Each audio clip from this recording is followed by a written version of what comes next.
ফাহাদ ভাই ডেফিনেটলি অবশ্যই এই মুহূর্তে যে কাজগুলি করছে এটা আমি বলবো যে বিরাট একটা প্রাপ্তির জায়গা। আমরা ফাহাদ করিমের সাকসেস রেট নিয়ে যদি একটু আলোচনা করি, যদি আমি একটু আপনাকেও ধরিয়ে দিতে চাই, ফাহাদ করিমের স্টার্টটা হয়েছিল সমিত সোমকে দিয়ে। কেউ কল্পনাও করতে পারেনি হুট করে সমিত সোম রাজি হয়ে গেলেন, ফাহাদ করিম কনভিন্স করে ফেললেন। এরপর একে একে অনেক ফুটবলার এসেছেন। রিসেন্টলি আমরা যদি বলি অ্যাডাম আব্বাস, ট্রেভর ইসলাম, Zidane Yusuf, Sullivan brothers,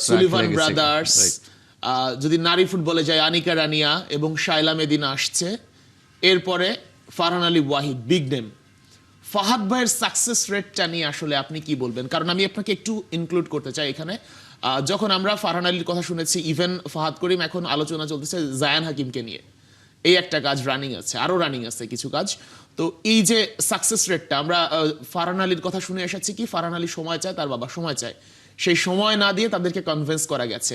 Trevor ইসলাম পড়াশোনায় মনোযোগী, সেই ট্রেভর ইসলামকে রাজি করিয়ে ফেলেছেন। ফাহাদ করিমের সাকসেস রেট নিয়ে আসলে কিভাবে আলোচনা করবেন? না, ফাহাদ ভাই যে ব্যাপারটা হচ্ছে is very close to me. সত্যি কথা বলতে ফাহাদ ভাই management power is so big, to be honest. আপনি যখন ফাহাদ ভাইয়ের সাথে কথা বলবেন আপনি দেখবেন সে আপনাকে ম্যানেজ করে ফেলবে। হ্যাঁ, সো এই জিনিসটা, এই গুণটা কিন্তু আসলে সবার থাকে না, to be honest. So Fahad ভাইয়ের ব্যাপারটা হচ্ছে, ফাহাদ ভাই একটা কাজের পিছনে যখন লেগে যায়, আমি যতটুকু তাকে জানি আর কি, সে ওইটাকে মানে শেষ না করা পর্যন্ত আসলে থেমে যায় না। সো যেটা হয়েছে যে অরিজিন প্লেয়ারদেরকে আসলে ম্যানেজ করা কিন্তু সো টাফ।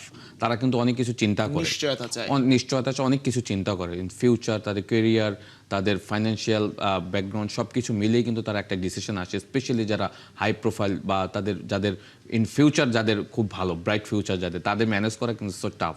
আপনি যেটা বলেন সমিত সোম থেকে শুরু করে লাস্ট আপনার আর রায়হানের কথা আমরা যদি, ট্রেভর ইসলাম, অ্যাডাম আব্বাস সবার কথাই যদি বলি, মানে এটা আমি বলবো যে ম্যানেজ করাটা ইজ সো টাফ। এবং সে কিন্তু যেটা বলছে যে লাস্ট যেটা দেখলাম যে সে অনেকক্ষণ মিটিং করেছে, 40 to 45 মিনিটস মিটিং করার পর কনভিন্স করেছে। সো আমি বলবো যে এটা অ্যামেজিং। এবং যেটা হয় যে আমাদের অরিজিন প্লেয়ার কিন্তু বিভিন্ন জায়গায় ছড়িয়ে রয়েছে, এটা খবর রাখাটাও কিন্তু আমি বলবো যে এটা একটা এক প্রকারের সাকসেসের জায়গা। তো সেই জায়গাটা থেকে ফাহাদ ভাই ডেফিনেটলি অবশ্যই এই মুহূর্তে যে কাজগুলি করছে এটা আমি বলবো যে বিরাট একটা প্রাপ্তির জায়গা। এবং যেটা হয় যে আমাদের জাতীয় দলটা কিন্তু দেখবেন যে এখন আস্তে আস্তে দিন দিন প্রোগ্রেস করছে।